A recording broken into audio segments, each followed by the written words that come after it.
militant du QG décolonial. Il est germaniste aussi, et linguiste, et il a notamment fait la préface de Révolution panafricaine de Saïd Boumama, et il a contribué à cette grosse somme, qui ne doit pas se trouver dans les commissariats, comme disait Nordine, qui s'appelle Colonisation Notre Histoire, qui réunit toute une série de chercheurs et chercheuses autour de toutes les ramifications de l'histoire coloniale européenne. Et on fait cet événement avec Bruxelles Panther, et je laisserai Nordine Saïdi peut-être faire un petit mot avant de commencer.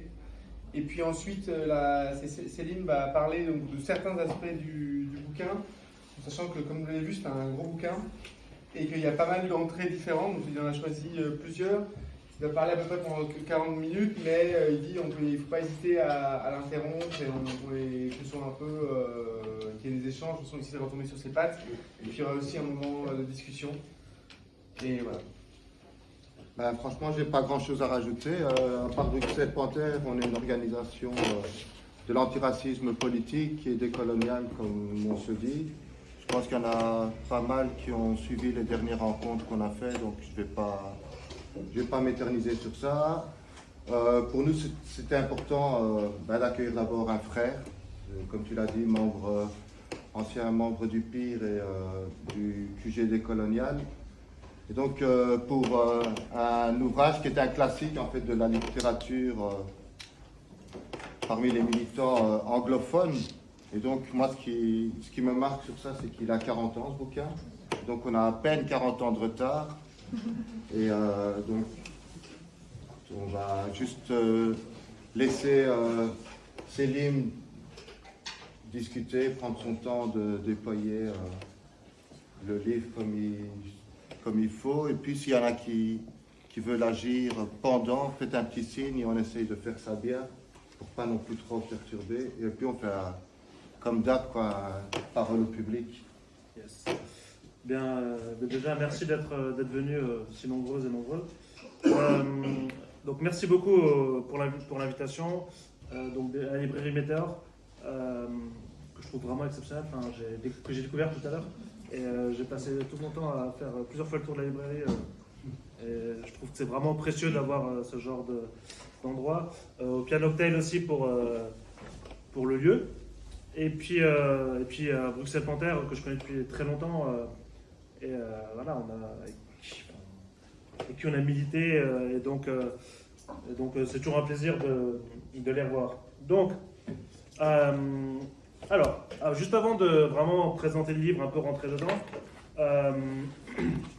je vais juste faire un petit mot sur le travail qu'on a fait, donc avec Sophie Coudray, donc on est deux à avoir traduit ça, donc c'est un peu plus de 600 pages, quoi. Alors, c'est simplement pour mettre un peu l'accent aussi sur le travail de traduction, quand on lit des bouquins. Donc nous, on a travaillé pendant 1 an, 7 jours sur 7, donc vraiment à deux. Tous les jours pour traduire ça. C'est un livre que je connaissais déjà avant, mais dans mon esprit, c'était intraduisible. C'était impossible que ça intéresse quelque éditeur en France. Jusqu'à ce que les éditions Entremonde me contactent, me proposent, etc. Et donc on a si vous ouvrez le livre, vous le verrez, il y a pas mal de notes de bas de page. Et donc on a lu aussi les livres auxquels il est fait référence là-dedans, les documents auxquels il est fait référence. On a corrigé aussi des erreurs dans le livre.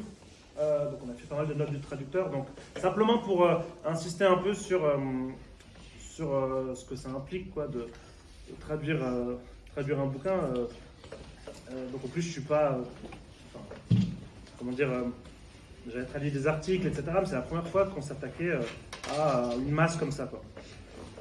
Ce que je voudrais dire aussi, c'est que c'est un livre qui peut paraître, et ça c'est quelque chose que je comprends, c'est pour ça que je pensais que c'était intraduisible, peut paraître assez intimidant.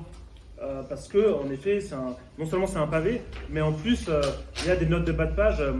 Robin Kelley, qui est un très grand intellectuel marxiste noir américain, qui a écrit l'avant-propos de la version américaine, mais qui a été retraduite ici. Il dit qu'on pourrait faire un deuxième bouquin juste avec les notes de bas de page. Et il n'y a pas tort. Donc je comprends que ça fait peur. Et puis en plus, je peux vous dire, à traduire une note de bas de page, c'est vraiment un taf, quoi. Mais voilà, ce que je veux dire, c'est qu'à mon sens, ce bouquin, il ne faut pas l'aborder comme quand on lit d'autres livres d'ailleurs, de manière purement scolaire, quoi.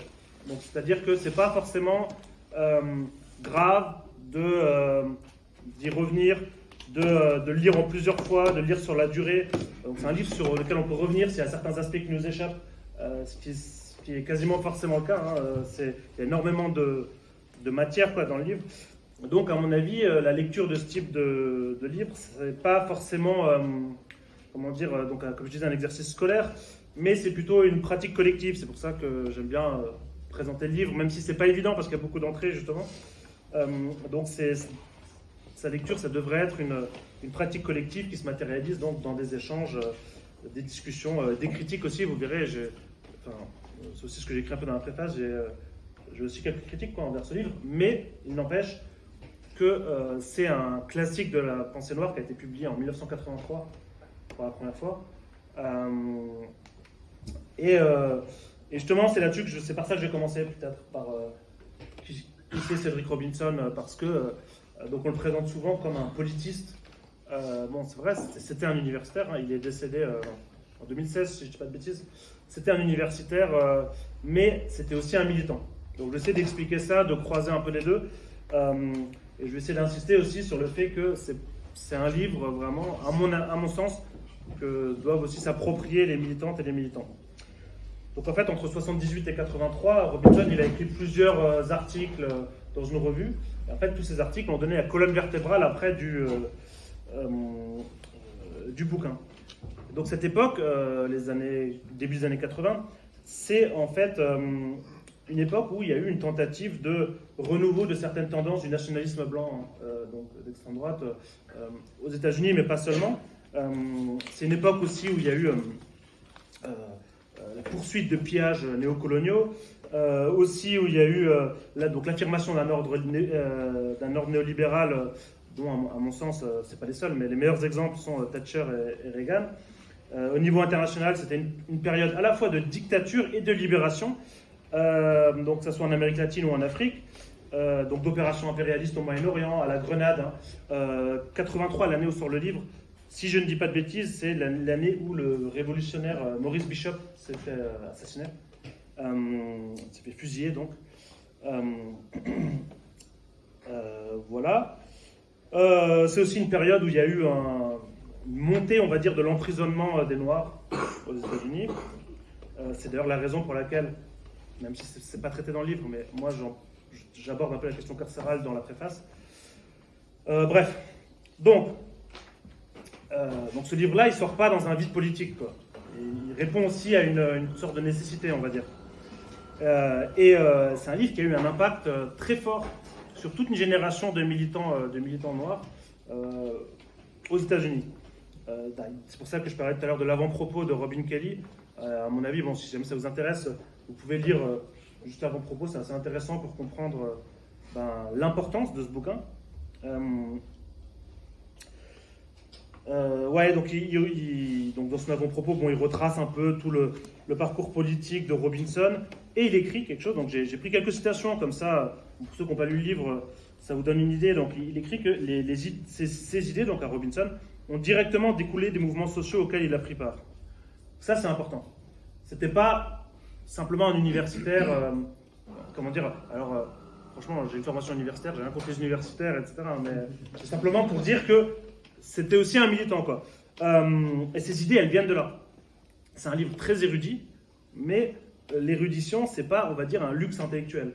C'est un besoin pour la formation militante, quoi. Et donc, par exemple, Robinson, dans les années 60, il était étudiant à Berkeley à l'époque. Il était très, très actif dans l'Afro-American Association, qui était un groupe nationaliste noir californien.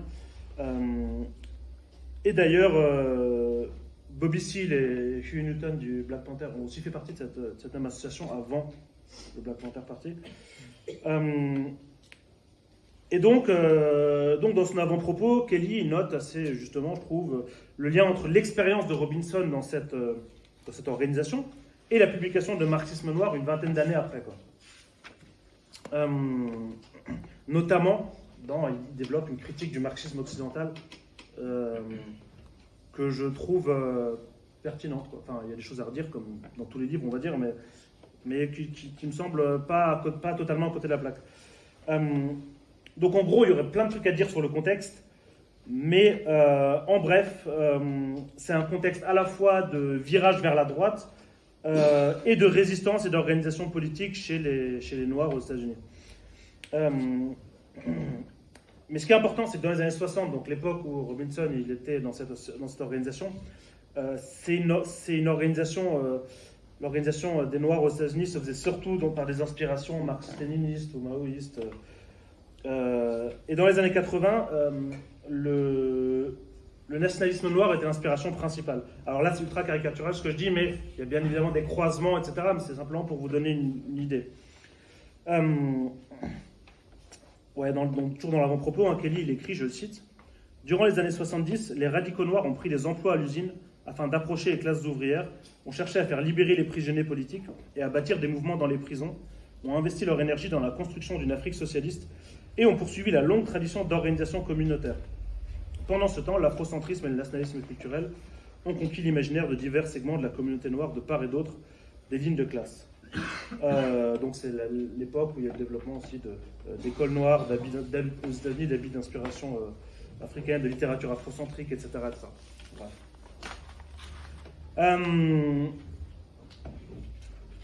Et donc dans les années 80, il continue Kelly, les emplois ont disparu, les nations africaines les plus progressistes étaient plus instables que jamais, et la population carcérale noire progressait de façon exponentielle.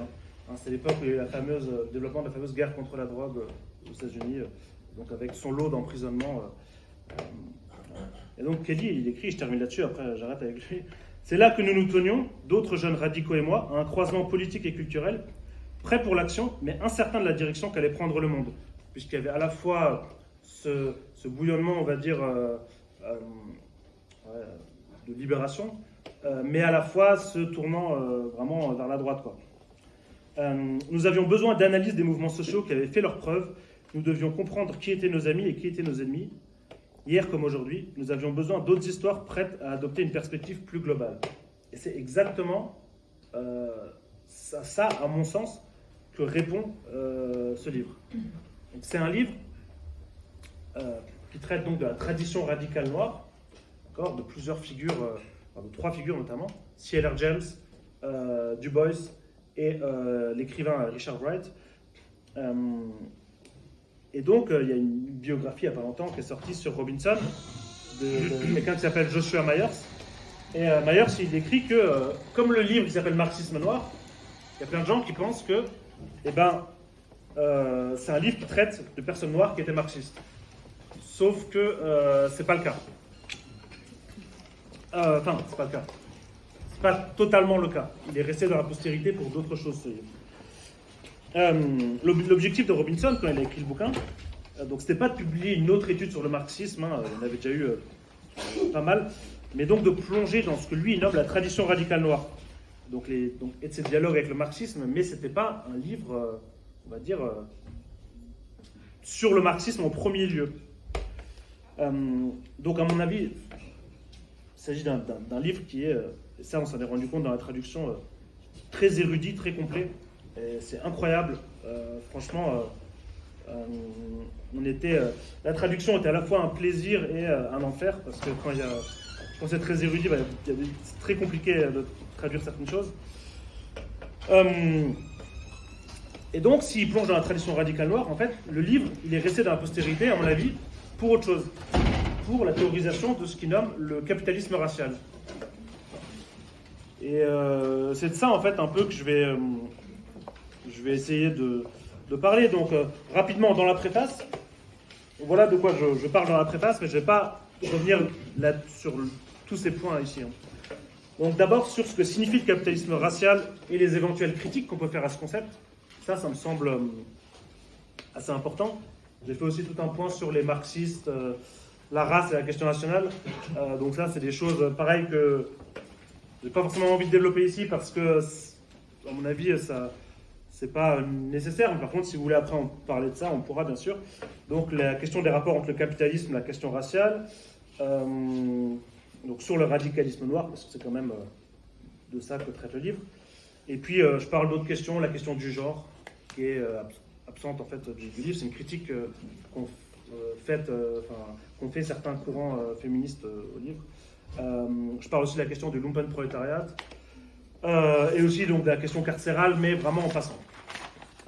Et puis je termine aussi sur la question, j'allais dire francophone, mais non, en fait, la question française et le malaise racial, parce que je ne connais pas assez bien. En plus, c'est les Suisses qui ont sorti le livre, donc je ne connais pas assez bien, hélas, les autres cas. Donc je parle, à mon sens, les limites, enfin les avancées et les limites du concept de race en France. Et à mon sens, je pense qu'il y a peut-être certaines choses sur lesquelles j'appuie qui sont aussi actuelles, qui ont aussi leur pertinence en Belgique, je pense. Donc la question des approches individualisantes, l'espèce d'addition des oppressions, etc. Ce que la droite réactionnaire nomme le wokisme, mais je ne l'appelle pas comme ça, mais en tout cas, je le discute en tout cas dans le livre. J'essaye de discuter en tout cas de manière, j'espère, un peu pertinente politiquement. Donc, le premier point, c'est la question du radicalisme noir, du capitalisme racial, pardon. Parce que donc il parle du radicalisme noir, mais finalement, les trois militants et intellectuels là dont il parle, finalement, c'est que la dernière partie du livre. Les deux premières parties du livre, la première partie est sur l'histoire du capitalisme en Europe, finalement. Et c'est fascinant à lire. Il revient sur la question irlandaise, sur la question de ce que lui nomme le racialisme dans l'Europe féodale, etc. La deuxième partie est plus spécifiquement sur l'Afrique. Et franchement, il y a pas mal de livres qui ont été écrits sur l'Afrique précoloniale, ensuite sur la question de l'esclavage racial, etc. Mais je trouve que, je ne sais pas, cette partie-là, en tout cas, à mon sens, elle apporte vraiment quelque chose.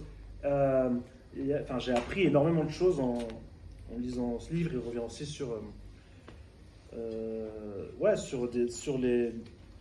des sociétés qu'on ne connaît pas forcément, sur la société jamaïcaine au XVIIIe siècle, etc. Sur plein de choses, en fait, qu'on ne maîtrise pas forcément.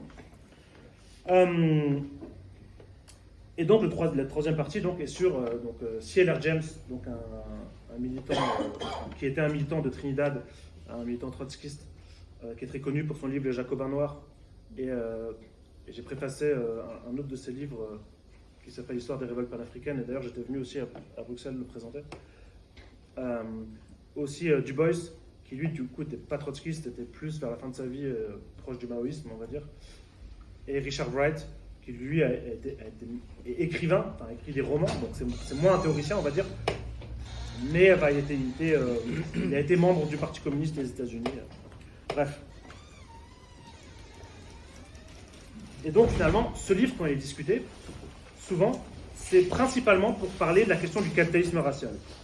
Et alors, le lien entre le capitalisme et la question raciale, c'est un truc, je pense, en tout cas, qui est de mieux en mieux admis aujourd'hui, alors avec différentes exceptions, mais j'ai l'impression que quand les personnes qui s'intéressent à la question raciale, j'ai l'impression que tout le monde a plus ou moins compris qu'il y a un lien avec le capitalisme, quoi. Marx en parlait déjà, du rôle de l'esclavage dans l'accumulation primitive du capital, mais il y a eu des travaux aussi, par exemple, qui ont insisté un peu sur le caractère racial de la crise des subprimes de 2008. Il y a plein de cas, en fait, où on en revient à la question raciale. Donc, contrairement à ce que parfois on peut dire, en fait, la question raciale n'efface pas les contradictions de classe ou n'empêche pas de parler du capitalisme, quoi. Donc, le fait que le capitalisme comporte intrinsèquement une dimension raciale, c'est assez reconnu, je pense, aujourd'hui. Même si, après, en termes politiques, les conséquences n'en sont pas forcément toujours tirées. Mais le capitalisme racial tel que l'entend Robinson, c'est pas juste de dire il y a un lien entre le capitalisme et la question raciale.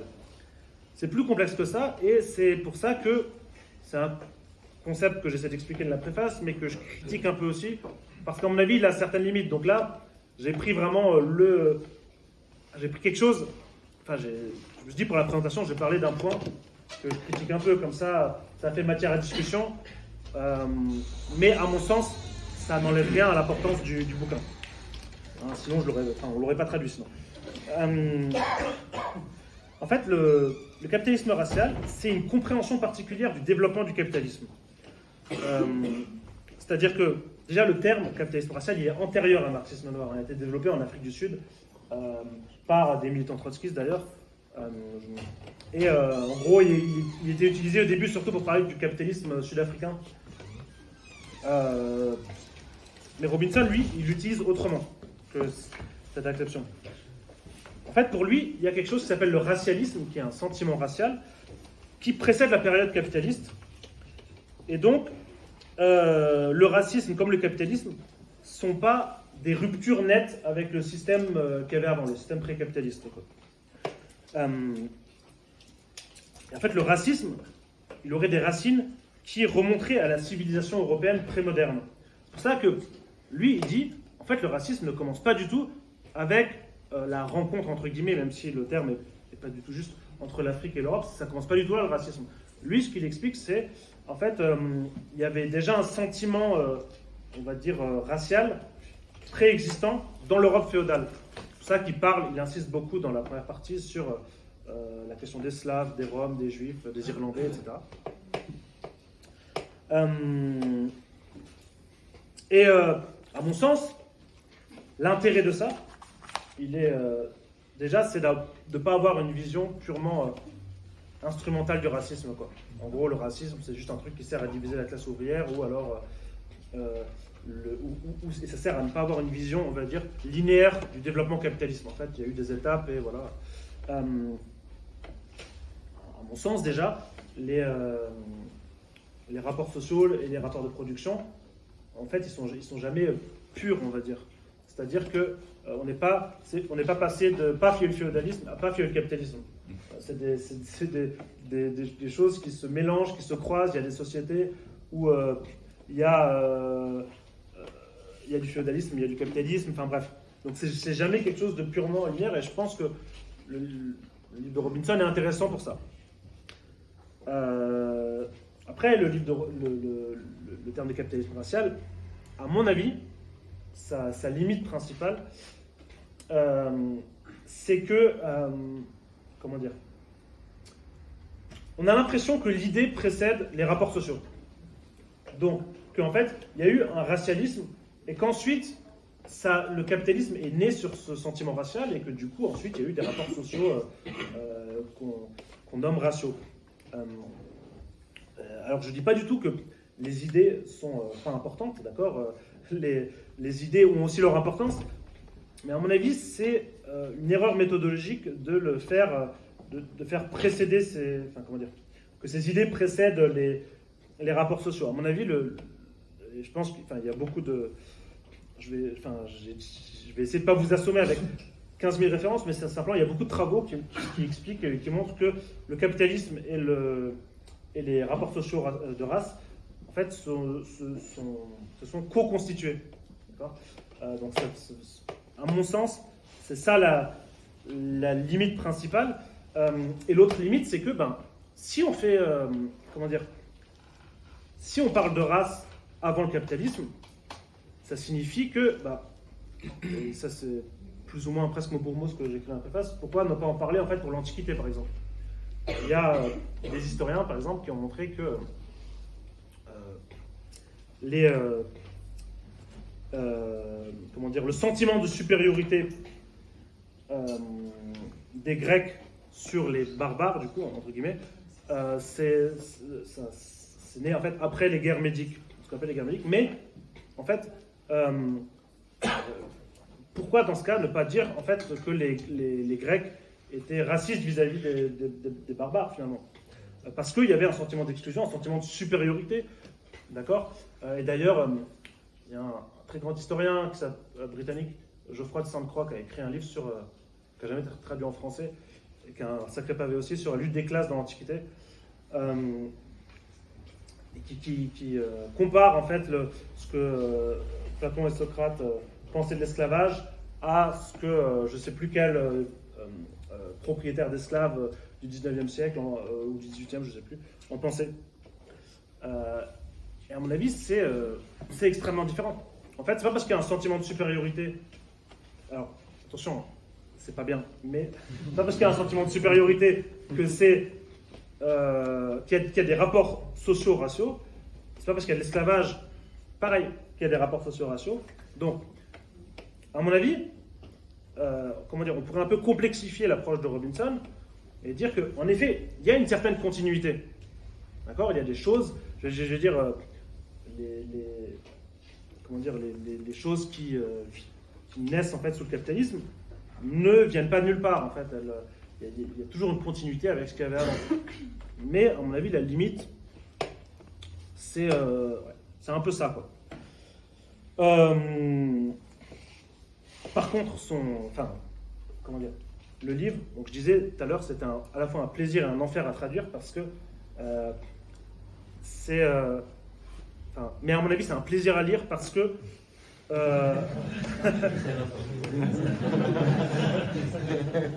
en fait, je trouve que c'est clair et que en fait, l'érudition ne nous perd pas. Comme je disais tout à l'heure, c'est pas un luxe intellectuel. C'est quelque chose qu'il a écrit pour répondre à des questionnements politiques, etc. Donc, par exemple, toute la première partie sur l'Europe, elle est extrêmement stimulante, en fait, même pour les personnes qui veulent penser. Je fais une petite parenthèse sur les personnes qui s'intéressent, par exemple, à la question de l'antisémitisme, puisque aujourd'hui, en fait, c'est un mot qui semble avoir vraiment perdu de son sens, quoi. D'accord ? C'est-à-dire que finalement, aujourd'hui, dénoncer des massacres d'enfants, finalement, ça fait de vous des antisémites, des continuateurs, on va dire, des nazis, déjà comme si l'antisémitisme avait commencé avec les nazis. Et en fait, le truc, c'est que, c'est pour ça que je parle un peu de la question de l'antisémitisme dans la préface. Le truc, à mon avis, c'est que ce livre, c'est à ça qu'il sert. Il sert en fait à parler des choses de manière un peu plus rigoureuse. Parce que franchement, alors j'imagine que les débats dans les médias ne sont pas fous non plus en Belgique. Mais alors en France, franchement, c'est nauséabond, quoi. Tous les débats sur la Palestine dans les grands médias, je veux dire, hein, bien sûr. En fait, on a l'impression que des gens qui sont les continuateurs directs de vrais antisémites, quoi. Donc l'extrême droite, finalement, ils sont en train de faire des leçons et n'ont aucune conceptualisation de ce que c'est l'antisémitisme, finalement. Il n'y a aucune conceptualisation historique. Bref, c'était une parenthèse, mais ça me semble important, en fait, pour penser la question raciale dans son ensemble. Et donc la question raciale aussi comme une question de rapport social. C'est pour ça qu'il traite un peu de la question de l'Irlande. Donc un exemple qui a beaucoup compté pour Marx dans sa compréhension du colonialisme, qu'il a fait évoluer, hein, parce que Marx a écrit vous le savez peut-être, des bêtises, hein, sur l'Inde par exemple, où il justifie plus ou moins le colonialisme dans sa jeunesse. Ensuite il a évolué là-dessus, et c'est notamment la question irlandaise, enfin en partie quoi, qu'il a fait évoluer là-dessus. Et donc Robinson, par exemple, ce qu'il écrit, c'est qu'en effet, la question irlandaise a été super importante au 19e, début 20e siècle, mais en fait, il écrit qu'elle a été déterminée bien avant. Lui, il fait remonter ça au 16e siècle, à l'époque où l'Irlande donc, aurait, selon lui, progressivement perdu son autonomie face à l'Angleterre, et où la soumission, ça commence avant, hein, la colonisation de l'Irlande par l'Angleterre, mais au 16e siècle, selon lui, c'est là où la soumission de l'Irlande a revêtu un caractère profondément racial. Et mine de rien, alors j'anticipe un peu peut-être sur la discussion, mais la question irlandaise, en fait, permet de réfléchir aussi comme une question religieuse et racialisée. et à mon avis, même si Robinson ne parle pas de la question de l'islamophobie, à mon avis, ça permet aussi de penser ça. Enfin bref, la question irlandaise, à mon sens, je n'en parle pas plus longtemps, mais c'est un exemple vachement pertinent pour penser à la question raciale. Donc lui, ce qu'il montre en fait, c'est que dans la société féodale européenne, en fait, l'Europe avait déjà ses propres parias, et que au moment où le capitalisme est né, en fait, cette mise au banc en fait de toute une catégorie de population a donné le capitalisme racial, et ensuite ça s'est prolongé quand il y a eu, avec du coup les nécessités du capitalisme hors de l'Europe, quoi. Bon, à mon avis, c'est la manière dont lui présente ça mériterait en fait d'être complexifiée, quoi.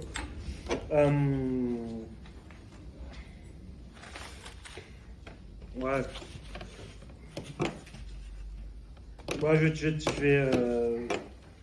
vais pas parler beaucoup plus longtemps en fait, mais je vais quand même, il me semble,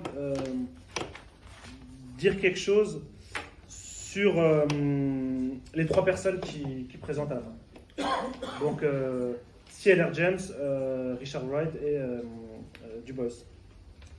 À mon avis, le plus connu, je pense, est C.L.R. James, parce qu'il a été pas mal traduit en français. Voilà. Richard Wright, lui, il a écrit surtout des romans, donc il est peut-être connu aussi, je sais pas trop à quel point il est connu, mais le moins connu, à mon avis, c'est Du Bois, qui a écrit dont les seuls travaux qui ont été traduits en français sont les travaux, on va dire, les moins qui précèdent sa période marxiste, donc avant que ce soit marxiste. Mais il a écrit un chef-d'œuvre qui est sur la période de la reconstruction, donc juste après la guerre de sécession, qui à mon avis est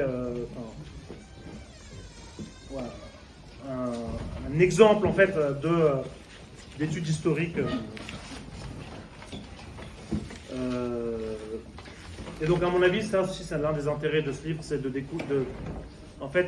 découvrir aussi des choses qui ne sont pas forcément accessibles aux lecteurs français. Hein. Le Black Reconstruction, là, le livre sur la période de la reconstruction, c'est pareil, c'est un immense pavé. Je pense qu'il faudrait une maison d'édition vraiment motivée ou alors riche, quoi. Mais bon, en général, ça ne va pas vraiment ensemble, mais pour le sortir, quoi.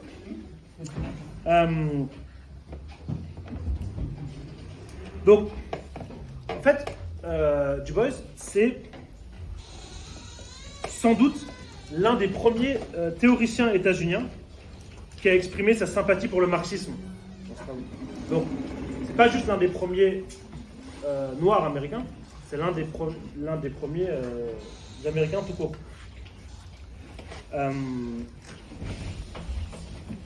Et en fait, c'est quelqu'un qui était au début dans une perspective assez, on va dire, ce que nous on appellerait aujourd'hui intégrationniste, donc assez réformiste finalement, et qui ensuite s'est radicalisé peu à peu à travers aussi ses voyages. Il a voyagé aussi en URSS, en Chine aussi plus tard.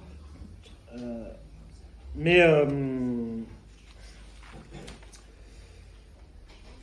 en fait, la question de la reconstruction noire, c'est en gros ce que Robinson il appelle une merveilleuse expérimentation. C'est un moment où les anciens esclaves, donc c'est après la guerre de sécession, donc les anciens esclaves et les prolos blancs finalement auraient pu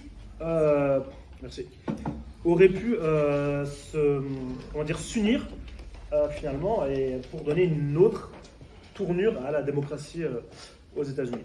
Et en fait, il explique aussi l'échec de ça. Et pourquoi je parle de ça ? C'est pas pour vous faire un résumé du livre, c'est parce que dans la préface, je discute un peu l'antiracisme, on va dire, une sorte de renouveau d'antiracisme moral. C'est-à-dire, Nordine disait tout à l'heure, en présentant Bruxelles Panther, qu'il s'inscrivent dans l'antiracisme politique, par opposition à l'antiracisme moral, qui considère le racisme principalement comme des idées, justement, qu'il s'agirait d'éradiquer via l'éducation, l'intégration, etc. L'antiracisme politique entend le racisme comme ancré dans les structures sociales et donc comme un combat politique, justement. Et à mon sens, l'une des notions, et alors attention, ne me jetez pas des pierres si jamais vous l'utilisez, mais c'est pas du tout grave, enfin, je veux dire, c'est pas un problème, mais en tout cas, ça me semble important à discuter, mais l'une des notions qui pose problème, c'est la notion de privilège blanc. Pourquoi? Parce que, en fait, la question du privilège blanc, elle est réduite, j'ai l'impression que ça, aujourd'hui, à une question très individualisante, on va dire. C'est vraiment check your privilege, machin, bref. Et en plus, ça donne vraiment des armes à la réaction, quoi. Je veux dire, la droite, l'extrême droite, ils sont vraiment plaisir avec ça, hein, avec tous les... toujours à taper sur les woke, là, machin, ils s'éclatent, quoi. Bon, pourquoi ça pose problème, à mon avis? La première chose, c'est que la notion de privilège blanc, elle découle, à mon sens, c'est un héritage qui a été déformé du livre de Du Bois, justement. Dans le livre de Du Bois, il écrit que, alors certes, lui parle de salaire, il parle de salaire psychologique du blanc, etc.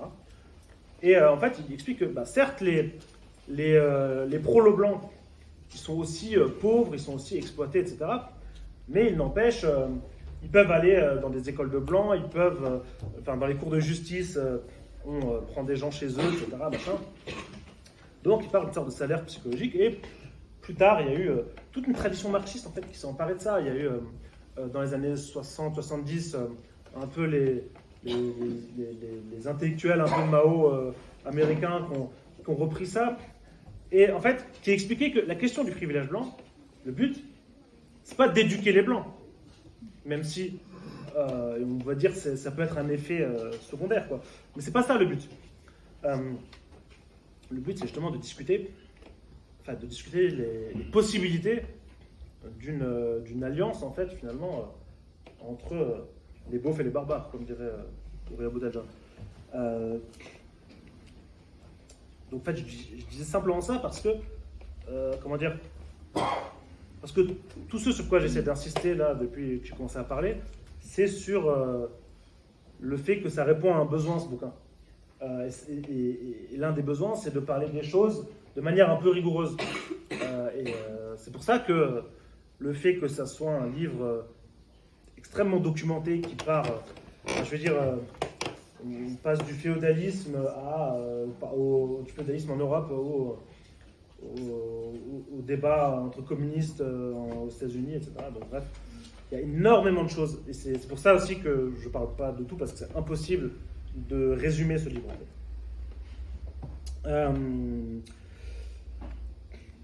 Mais justement, moi, ce que j'essaie d'expliquer, c'est que en France, il y a eu un double mouvement en fait avec le terme de race. C'est-à-dire que, je me souviens, il n'y a pas si longtemps que ça, quand moi, par exemple, je suis rentré au Parti des Indigènes de la République, la question de race, quand on utilisait le terme, mais vraiment, on était des nazis, quoi. On pouvait pas, c'était vraiment, on pouvait pas parler, on pouvait pas utiliser le terme.